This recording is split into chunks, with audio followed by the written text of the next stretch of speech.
Launch লাগবে, কোনো bye bye road নাই। এখন লঞ্চ দিয়ে শুধু একটা আছে, সকালে ছাড়ে আর বিকালে ছাড়ে। লঞ্চ মালিক হিন্দু, লঞ্চের মালিক কি হিন্দু খ্রিস্টান, স্টাফেরও খ্রিস্টান, পরিচালকও খ্রিস্টান। আপনি যাবেন না? আপনি কি লঞ্চে করে বরিশাল যেতে হবে না? কেন দেবেন? আপনার গন্তব্য সেখানে, আপনার বাড়িঘর সেখানে। তো আপনি যদি যে লঞ্চের মালিক হিন্দু খ্রিস্টান, যে লঞ্চের পরিচালক খ্রিস্টান হিন্দু, ওই লঞ্চে করে আপনি বরিশাল যেতে পারবেন। ঠিক যে মেসাল গণতন্ত্রের সিঁড়ি দিয়েও আমরা ইসলামিক হুকুমত বাস্তবায়ন করার জন্য চেষ্টা করতেছি, যাতে করে এই রাষ্ট্রে ইসলামিক একটা রাষ্ট্র ব্যবস্থা হয়। আমার কথা বুঝছেন নি? তবে আপনি ক্লিয়ার, গণতন্ত্রকে ইসলাম কি করে না, সাপোর্ট করে না, করেনি, এটা মনে রাখতে হবে। তবে আমরা চাইতেছি কেন, ওই লঞ্চের উপমার মতো, লঞ্চের উপমার মতো। তবে এখানে আমরা কি বসে থাকি না, গন্তব্য শেষ সময় শেষ নামি যাই। ঠিক এরকম করতে হবে। আপনাকে কেউ জায়গা দিবে না, আপনি জায়গা করে নিতে হবে। এই দেশে গণতন্ত্র অধিকাংশ শতকরা 99% লোক গণতন্ত্রের বিশ্বাসী থাকবে। ইসলামিক হুকুমত বাস্তবায়ন হোক চাই না, তবে যারা চায় তারা মাঠে নামতে হবে, জায়গা করে নিতে হবে, জায়গা কেউ দিবে না। বাসে লটকি কোনোদিন গেছেনি? ঢাকা টাউনে, চট্টগ্রাম ট্রেনে লোকাল ট্রেন আছে, দেন কোনো রকম যদি স্ট্যান্ড ট্রেনে মুট করে ধরতে পারেন, কিছুক্ষণ পরে আপনার ভিতরে কি হয়ে গেছে, জায়গা হয়ে গেছে না? আর যখন আপনি ধরতেছেন, ভাই কেন উঠতেছেন, ভাই জায়গা নাই, ভাই জায়গা নাই, কেন উঠতেছেন, ভাই জায়গা নাই, কেন উঠতেছেন, কিছুক্ষণ পরে যায় দেখেন স্টেশনে হিয়েনে থামছে, হিয়েনেও আরো 2-3 জন লোককে উঠতেছে। যখন ঠেলতে ভিতরে গেছে, জায়গা হয়ে গেছে, আর আগে বলতেছে কি নাই, জায়গা নাই। জায়গা করে নিতে হবে, জায়গা করে নিতে হবে। ইসলামিক হুকুমত বাস্তবায়ন করতে হলে জায়গা করে নিতে হবে। আপনাকে কেউ জায়গা দিবে না, আপনাকে কেউ জায়গা দিবে না। তবে এটা মনে রাখতে হবে, আপনার এটা প্রয়োজন। আপনি বিশ্বাসী নয়, গণতন্ত্রে কি নয়, বিশ্বাসী নয়, তবে গণতন্ত্র আমরা এটার সিঁড়ি দিয়ে পা দিয়ে ইসলামী হুকুমত বাস্তবায়ন করার চেষ্টা করব, ঠিক না? তবে 16 আনা না হলেও 1 আনা হলেও তো সম্ভব না। এই জন্য যতটুক যার সম্ভব চেষ্টা করতে হবে যে আমি আমার হিসেবে আমার মূল্যবান সাপোর্ট, আমার মূল্যবান সাক্ষী আমি যেন একজন ভালো মানুষকে দিই, যে কাল কিয়ামতের ময়দানে যেন আমি সে তার অপকর্মের কারণে যেন আমি শাস্তি ভোগ করতে না হয়, জাহান্নামে যেতে না হয়। আপনি যাকে ভোট দিলেন, সাক্ষী দিলেন, তাকে আপনি সাপোর্ট করলেন, এর মানে কি তার কর্ম অপকর্ম সব কিছুকে আপনি কি দিছেন, সাপোর্ট দিছেন না? এই জন্য বিবেক খাটায় কাজ করতে হবে। আমি বলতেছি না অমুককে ভোট দেন, আমি বলতেছি না অমুককে ভোট দিন, আমি এটা বলতেছি না, আমি আপনার বিবেককে বলতেছি। বিবেকে কাকে বলে, বিবেক কাকে বলে? এখন আসেন, আমরা যে কুলিয়া আইয়ুহাল কাফিরুন পড়ছিলাম, শেষে বলছিলাম লাকুম দীনুকুম ওয়ালিয়া দীন। আমাদের দিন এবং ধর্ম আমল আমাদের, তোমাদের দিন আর ধর্ম তোমাদের। অতক্ষণ না তোমরা আমাদের দিন ও ধর্মের আমলের কর্মের প্রতি তোমরা পরিপূর্ণ আশ্বস্ত বিশ্বাস নিয়ে না আসবা, ততক্ষণ পর্যন্ত তোমরা আমাদের আমলের ব্যাপারে আমল নিয়ে তোমরা কথা বলতে পারো না এবং আমল করতে পারো, ধর্ম তোমরা পালন করো না। এটা সাপোর্ট করে নাই, বরঞ্চ বলছে ইন্নাদ দীন ইনদাল্লাহিল ইসলাম, একমাত্র দিন এবং ধর্ম হইল ইসলাম, এরপরে আর কোনো ধর্ম নাই, এরপর আর কোনো কি নাই, ধর্ম নাই, ব্যাস একটাই ধর্ম। এখন বলো হুজুর, তো ওরাদে বসবাস করতেছে কোন হিসেবে? গণতন্ত্র। কোন হিসেবে? গণতন্ত্রের দিক থেকে রাসূল সাল্লাল্লাহু আলাইহি সাল্লাম যখন রাষ্ট্রের নায়ক হয়েছেন, রাষ্ট্র পরিচালক হয়েছেন, রাসূল কোনো হিন্দুকে বাইর করে দেয় নাই, কোনো হিন্দুর ঘর বাড়ি ভাঙে নাই, কোনো খ্রিস্টানের ঘর বাড়ি ভাঙে নাই, ভাঙছে? তাদেরকে তাদের মতো করে থাকতে দিছে। কিন্তু রাসূল একথা বলে নাই যে তোমরা তোমাদের ইবাদত করো কিছুদিন, আমরা তোমাদের ইবাদত করবো কিছুদিন, এটা বলে নাই। তবে রাসূল বলছে তোমাদের দিনকে আমি প্রত্যাখ্যান করি, তোমাদের আমলকে, পূজাকে, উপাসনালয়কে আমি প্রত্যাখ্যান করি, তবে যতক্ষণ না তোমরা ইসলাম ধর্ম গ্রহণ করছো আমি তোমাদের প্রতি জোর প্রয়োগ করব না। যদি জোর প্রয়োগে আসো তাহলে যুদ্ধ। এটাকে কি বলছিল রাসূল? যুদ্ধ করছে না রাসূল? যুদ্ধ। তো সর্বশেষ মক্কার ইয়াহুদি খ্রিস্টান যারা ছিল তায়েফে, মদিনায়, মক্কায়, তারা তাদের অবস্থানে রয়ে গেছে যারা ইসলাম ধর্ম গ্রহণ করে নাই। এই জন্য সূরা বাকারার ভিতরে বলছিলেন লা ইকরাহা ফিদ্দীন ক্বাদ তাবায়্যানার রুশদু মিনাল গায়y, যে দিন ও ধর্মের ব্যাপারে কোনো বাড়াবাড়ি, কোনো জোর জবর নেই। আপনি একজন হিন্দু খ্রিস্টানকে ধরিয়ে আনি ইসলাম ধর্ম গ্রহণ কর, নইলে ঘর থেকে বের হয়ে যা, এটা কি নেই? সুযোগ নেই। উদউ, তোমরা আল্লাহর রাস্তায় মানুষকে ডাকো, মাউইজাতুন হাসানা, উত্তম আচরণ দিয়া, উত্তম ব্যবহার দিয়া এবং কৌশলে, বলে হিকমা, কৌশলে। তা আমরা তাদেরকে দাওয়াত চালিয়ে যাব। তবে এর মানে এই নয় যে আমি আমার ধর্মকে প্রতিষ্ঠা করার জন্য তাদের পূজায় অংশগ্রহণ করতে হবে, তাদের পূজায় প্রসাদ খেতে হবে, তাদের পূজার গুণগান গেতে হবে। এটা আপনি ধর্ম উপদেষ্টা হন আর যাই হন, ধর্ম উপদেষ্টা হলেও আপনি নিজেও জানেন এটা ঠিক না, কিন্তু নিজের পদের অবস্থানের দিক থেকে আপনি যেতে হবে, বলতে হবে। তবে অতি বাড়াবাড়ি কি ভালো না, অতি বাড়াবাড়ি ভালো না। অনেক সময় ক্ষমতা বা অবস্থানের হিসেবে কি চলে আসে, জোশ চলে আসে, হুঁশ থাকে না, অনেক কথা বলি ফেলে। এই জন্য অবস্থান হিসেবে আপনাকে ব্যবস্থা নিতে হবে। এক, আপনি যদি বলেন যে হুজুর আমাকে তো গণতন্ত্রের সিঁড়ি দিয়ে যেতে হলে হিন্দু খ্রিস্টান সবাইকে লাগবে, লাগবে না? যদি লাগবে হয় তাহলে আপনি ওদের গির্জাতে, ওদের পূজা মণ্ডপে না গিয়ে আপনি আলাদাভাবে একটা জনসভা করেন, হিন্দু খ্রিস্টান বৌদ্ধ মত বিনিময় জনসভা করেন, যে ওদের সাথে আপনি মত বিনিময় করেন, ভোটের শোডাউন করেন। তো ওরা ওদের পূজা উৎসব করতেছে, আপনি ওখানে যাই এখানে শোডাউন করবেন, আপনি আলাদা করে ওদেরকে ডেকে নিয়ে শোডাউন করেন। এটা করা যায় না? যায় না বলেন না? যায়। তা আপনি ওইটা করেন না। যদি গণতন্ত্রের সিঁড়ি দিয়ে ইসলামী হুকুমত বাস্তবায়ন করতে হয়, যেতে হয়, তা আপনি আলাদাভাবে খ্রিস্টানদের জন্য একটা কি করেন, জনসভা করেন, যে এটা শুধু খ্রিস্টানদের জনসভা, যে আমরা যারা ইসলামিক দল যারা আছি সবাই ওদেরকে এবার আমাদের সম্পর্কে বলবো, আমাদেরকে ভোট দেন বা আমাদেরকে এটা করেন বা আমাদের সাথে থাকেন, যেটা বলার দরকার করেন, বা আপনারা আপনাদের মতো করে থাকেন, আপনাদের কোনো সুবিধা অসুবিধা হলে আপনারা দেখবো, নাকি ঠিক না? তো এখন আপনি যদি ওখানে যেতে হয়, আপনি যদি তাদের নৃত্য দেখতে হয়, আপনি যদি তাদের প্রসাদ খেতে হয়, তাহলে আপনি আবার নিজেকে চিন্তা করেন। রাসূল সাল্লাল্লাহু আলাইহি ওয়াসাল্লাম যেটা বলছেন, ওয়াইন কাযাবুকা ফাকুল লিআমালি ওয়ালাকুম আমালুকুম আনতুম বারিউনা মিম্মা আমালু ওয়া আনা বারিউম মিম্মা তা'মালুন। আল্লাহ পাক রব্বুল আলামিন বলতেছেন সূরা ইউনূসের 41 নম্বর আয়াতের ভিতরে, হে রাসূল, যদি আপনাকে তারা মিথ্যা সাব্যস্ত করে, তারা যদি আপনাকে না মানে, আপনার কথা না শুনে, তাহলে ফাকুল্লি আমালি, আপনি তাদেরকে বলে দেন যে আমার আমল, আমার ধর্ম, কর্ম, মর্ম, বর্ম যা আছে সব আমার জন্য। ওয়ালাকুম আমালুকুম, তোমাদের কর্ম, তোমাদের ধর্ম তোমাদের। আনতুম বারিউনা মিম্মা আমালু, আমি যে সমস্ত আমল করি, আমার কর্মের, আমার ধর্মের, এগুলার ব্যাপারে তোমরা দায়ী নয়, এগুলার ব্যাপারে তোমরা কি নয়, দায়ী নয় আল্লাহর কাছে। ওয়া আনা বারিউম মিম্মা তা'মালুন, এবং আমিও মুক্ত এবং আমিও দায়ী নয় যে তোমরা যে সমস্ত কর্মগুলো করো সে ব্যাপারে। রাসূল যখন তাদেরকে ডাকছেন, বলছেন, শুনতেছেন না, যদি আমার ধর্মের ব্যাপারে আমি অটল, তোমরা তোমাদের ধর্মের ব্যাপারে অটল থাকো, তবে তোমাদের ব্যাপারে আমাকে আর জিজ্ঞাসিত করা হবে না। কেন?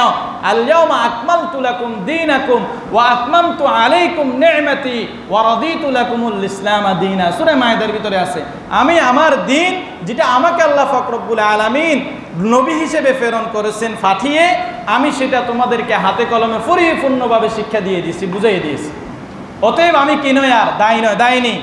আপনি একজন লোককে ফেনে যাওয়ার জন্য সিএনজিতে উঠাই দিচ্ছেন, সে যদি ফতে নামি যায়, 10 টাকা আপনার। সে যদি ওইখানে অ্যাক্সিডেন্ট হয়ে যায়, 10 টাকা কি আপনার? ঠিক রাসূল আমাদেরকে পরিপূর্ণ দিন শিক্ষা দিয়ে দিয়েছেন হাতে কলমে। এখন আমরা যদি কেউ না মানি, সেটা আমাদের ব্যক্তিগত বিষয়। আমি যদি আমাদের স্বার্থ হাসিলের জন্য ধর্মকে ব্যবহার করি, কোনো দিনকে ব্যবহার করি, অপব্যাখ্যা করি, সেটার দায় আপনিই দিবেন। এজন্য রাসূল বলছেন, আমি তোমাদের কর্মের ব্যাপারে আমি দায়ী নয়, বা আমি যে কর্ম করতেছি এটার ব্যাপারেও তোমাদেরকে আল্লাহ জিজ্ঞেস করবেন না।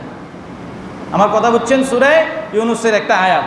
ومنهم من يستمعون إليك أفأنت تسمع الصم ولو كانوا لا يعقلون রাসূল সাল্লাল্লাহু আলাইহি ওয়াসাল্লাম তাদেরকে বলছেন যে ওয়ামিনহুম ওই কাফের মুশরিকদের মধ্যে তাদের কিছু আছে মাইয়াস্তামিউনা ইলাইক তারা শুনতে চায় মানে আপনার দিকে মনোযোগী হয় ঠিক আছে কিন্তু আফাতা তুসমিউ সুম্মা তাদের যে শোনার শ্রবণ শক্তি আসলে বাস্তবিক দিক থেকে নাই মানে তারা কান থেকেও কি বধির কান আছে কিন্তু কি বধির কানে শুনে না বাস্তবিক কান দিয়ে শুনে না তো আল্লাহ বলছে যারা বধির ওয়ালাউ কানু লা ইয়াকিলুন যাদের কোনো জ্ঞান বুদ্ধি নেই তাদেরকে আপনি আর কি বুঝাইবেন কি বলবেন তাদেরকে আপনি আর কি বুঝাইবেন কি বলবেন তো কেউ যদি পূজা মণ্ডপে যায় মুশরিকদের ওখানে ফাসাদ খেতে যায় আপনি বলার মালিক বলেন তারা গেলে আপনার কি করার আছে কিছু করার আছে নাই এটা কি বলতেছে সূরা ইউনূসের 43 নম্বর 42 নম্বর 32 নম্বর আয়াতে আল্লাহ বলতেছেন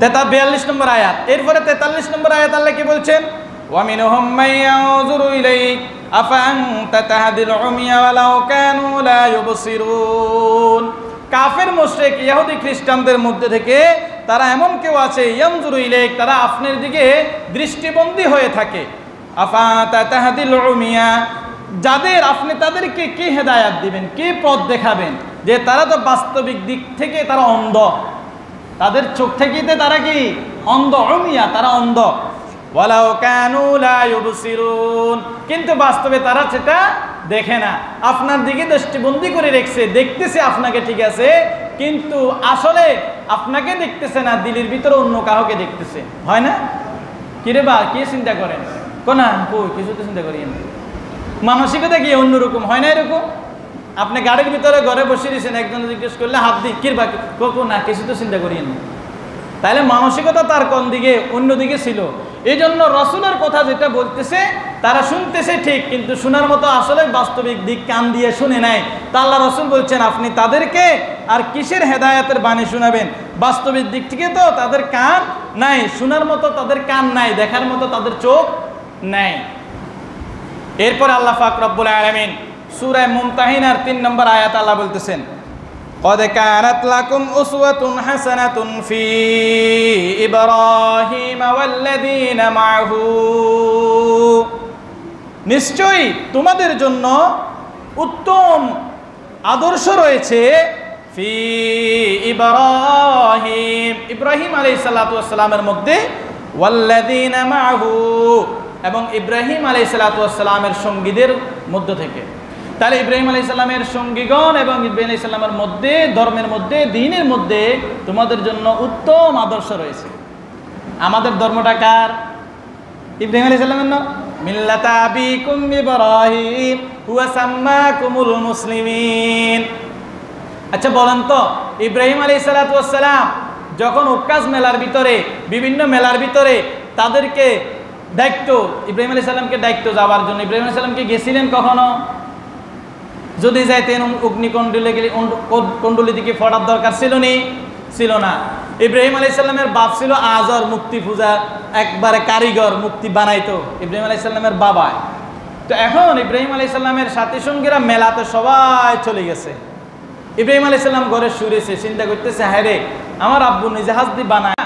যায় একটা একটা করে জিজ্ঞাসা করতেছে লা ইয়াদুররুহুম ওয়ালা ইয়ানফাউহুম এই লা ইয়াকুলু ওয়ালা ইয়াশরাবু তোমরা খাইতেও জানো না তোমরা পড়তেও জানো না ওয়ালা ইয়ামসু তোমরা ধরতেও জানো না ওয়ালা ইয়ামশি তোমরা হাঁটতেও জানো না তোমরা লা ইয়ানফাউ কারো উপকারেও আসো না ওয়ালা ইয়াদুররু তোমরা কারো ক্ষতিও করতে পারো না তোমাদের গায়ের উপরে যদি কোনো কুকুর বিড়াল আসে প্রস্রাব করে তাহলে তোমরা সেটাও তাড়াইতে পারো না তাহলে তোমরা কিসের দেবতার তোমরা কিসের খোদা হইলা কই বলতেছে ইব্রাহিম আলাইহিস সালাম তো যখন একথা বলতেছে কোনো মাথায় না তো একটা একটা করে কোপ দিয়ে মাথা ফালাই দিল হাত ফালাই দিল ফালাতে হুরা পূজা মণ্ডপের ওইখানে সব শেষ এখন রয়ে গেছে শুধুমাত্র বড় মিয়া বড় একজন থাকে না তো পুরো লেটারে ইব্রাহিম আলাইহিস সালাম ও বড় মিয়ার কাঁধের উপরে দিয়ে চলে এসছে এখন সবাই চিন্তা করলো কিরে বা এতগুলো মূর্তি ব্যাংলো গনে এটা আজরের হুত ইব্রাহিম ছাড়া কাজ আর কেউ করো না দরিয়ানো আইনছে আর বলতেছে এগুলো কে ব্যাংছে বলে কে ব্যাংছে আমি কেমনে জানি বলে তো কুডাল কোথায় তো কুডাল তো বড় তো যার কান্তের উপরে কুডাল তাকে জিজ্ঞেস করো কেউ কাঠুরিয়া কাঠ কাটে কুডাল কোথায় থাকে তার কাঁধে থাকে না তো গাছ কাটছে কেন? তো কুড়েল কার কাঁধে? কাঁধের উপরে। তো তা গাছ এমনি কাটছে, তো এটা তো এমনি প্রমাণ। তো গাছ এই বেড়া, ওকে কথা বলতে পারে, ওকে হাঁটতে পারে, ওকে ক্ষতি করতে পারে, হ্যাঁ, তো তোর ক্ষতি করতে পারো তোমরাই বলতেছো। তো তাইলে ও ব্যাংকতেও পারো তোমরা, তো তাহলে ওটার পূজা কেন করো? তাইলে ওটার পূজা কেন করো? সর্বশেষ কাহিনী হলো ইব্রাহিম আলাইহিস সালামকে অগ্নিকুণ্ডলিতেই তারা কি করছে? ফেলে দিছে। কেন? একমাত্র ওইখানে শুধু অংশগ্রহণ করে নাই, যদি অংশগ্রহণ করতো ইব্রাহিম আলাইহিস সালাম এখানে যেতে হতো না। কে ইব্রাহিম আলাইহিস সালাম কৌশল অবলম্বন করলে ফাইতেন না? আচ্ছা যাই হোক, ইসলামের দাওয়াত তো অন্তত দিতে হবে, কিছুটা হলেও যায় না, দেখি আসো, ফাইতো না, যায় নাই। এটা হলো দিন, পরিপূর্ণ দিন। ইন্নাদ-দীনা ইনদাল্লাহিল ইসলাম। ইয ক্বালু লিকাওমিহিম ইন্না বুরাউ মিনকুম ওয়া মিম্মা তা'বুদুনা মিন দুনিল্লাহ। সূরা মুমতাহিনা ৩ নম্বর আয়াত। এবারে ইব্রাহিম আলাইহিস সালাম এবং তার সঙ্গীরা সবাই বলতেছেন লিকাউলিহিম, তাদের কওমকে, যারা মূর্তি পূজা করতেছে তাদেরকে বলতেছেন ইন্না বুরাউ মিনকুম, আমরা দায় মুক্ত তোমাদের মধ্য থেকে, আমরা তোমাদের থেকে দায় মুক্ত, যা বলার যা দাওয়াত দেওয়ার দিয়ে দিছি। ওয়া মিম্মা তা'বুদুনা মিন দুনিল্লাহ, কেন আমরা দায় মুক্ত? তোমরা যে সমস্তগুলার উপাস্যগুলার উপাসনা করো, পূজা করো, যে আল্লাহ ছাড়া যেগুলার উপাসনা করো, পূজা করো, আমরা এই জন্য তোমাদের থেকে দায় মুক্ত। কেন? কাফারনা বিকুম, তোমরা কুফরি করো, তোমরা কি করো? শিরিক করো, কুফরি করো। ওয়াবাদা বাইনানা ওয়া বাইনাকুম, তোমরা যতদিন পর্যন্ত তোমাদের মুক্তি হাতে বানানো এগুলার উপাসনাগুলার পূজা করিবা, উপাসনা করিবা, ততদিন পর্যন্ত বাইনাকুমুল আদাওয়াতু ওয়াল বাগদাউ আবাদা, ততদিন পর্যন্ত তোমাদের সাথে আমাদের সাথে থাকবে শত্রুতা এবং রাগ। কি বলছেন? শত্রুতা, রাগ। তা আমি যদি তাকে বন্ধুত্বর আচরণ দেখাই, কোরআনে কারীমের সরাসরি আয়াতের বিপক্ষে আমার অবস্থান, এটা সবাই জানে, কিন্তু নিজেদের অবস্থানকে তৈরি করার জন্য আপনি হয়তো করতেছেন, সেটা আপনাদের বিষয়। মিম্মা বাইনাকুমুল আদাওয়া, আদাওয়া মানে দুশ্মনী, বগদা মানে গোসা, রাগ। তো তাদের প্রতি আমার আপনার থাকবে রাগ আর গোসা। মারামারির কথা বলে নাই, মারামারির কথা, বোম মারার কথা বলে নাই, পূজাতে যাওয়ার কথাও বলে নাই, কিন্তু বলছে রাগ। তো রাগ মানে কি? অভিমান, ওদের সাথে আমাদের কোনো সম্পর্ক নেই। আবাদান, যতদিন তোমরা এরকম কুফরি করিবা, শিরক করিবা, ততদিন তোমাদের সাথে আমাদের রাগ আর গোসা থাকবে। হাত্তা তুমিনু বিল্লাহি ওয়াহদাহু ইল্লা কাওলা ইব্রাহিম, যতদিন না তোমরা একমাত্র আল্লাহ পাক রব্বুল আলামিনের গোলামি, ইবাদত আর উপাসনার ভিতরে না আসবে, ততদিন তোমাদের সাথে আমাদের রাগ আর গোসা থাকবে। তাহলে কতদিন থাকবে রাগ গোসা? এটাও বলে দিছে। কেন রাগ আর গোসা হবে সেটাও বলে দিছে। কে বলছে? ইব্রাহিম আলাইহিস সালাম এবং তার সঙ্গীরা। তো ইব্রাহিম আলাইহিস সালামের সঙ্গীরা যদি হয়, আমরা তো ইব্রাহিম আলাইহিস সালামের ধর্মের অনুসারী, আমার ধর্মটাই হলো ইব্রাহিম আলাইহিস সালামের ধর্ম, তাইলে আমার ধর্ম ইব্রাহিম আলাইহিস সালামের ধর্মের প্রতি কি নাই? কোনো ব্যবধান নাই। তাইলে আমরা গির্জাতে যেতে পারি না, পূজাতে অংশগ্রহণ করতে পারি না, হাইলাইট করতে পারি না, শুভেচ্ছা বিনিময় করতে পারি না, নৃত্য দেখতেও পারি না, সে যত বড় হোক, সুযোগ নাই। আচ্ছা, ইল্লা কাওলা ইব্রাহিম আলিয়াবি, শুধুমাত্র ইব্রাহিম আলাইহিস সালাম বলছেন যে আমার আব্বা ছাড়া, আমার আব্বার সাথে রাগ গোসা দুশ্মনী নাই। তবে কি আছে? লা আস্তাগফিরান্না লাকা ওয়া মা আমলিকু লাকা মিনাল্লাহ, ছেলে বলতেছে আল্লাহর পক্ষ থেকে যে আমি আমার আব্বার জন্য কিছু করতে না হারি, তবে ইস্তেগফার করতেছি। রাগ আর গোসা দেখাই